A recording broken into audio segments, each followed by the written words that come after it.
ఒకటో ఇల్లల్లా పెన్నమా పెళ్ళి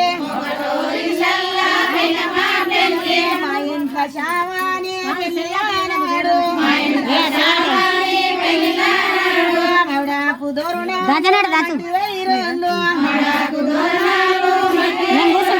కుమారి చేసిన కుసిగుందేనా ఒట్లోడు చేసిన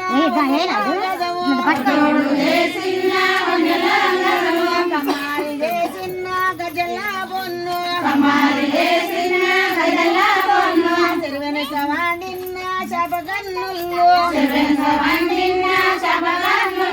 కుంటెనక వాడిన గంట వరకల్లు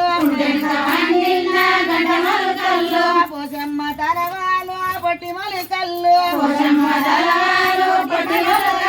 సీతమ్మ తలవాలు సిటి ముచ్చాలు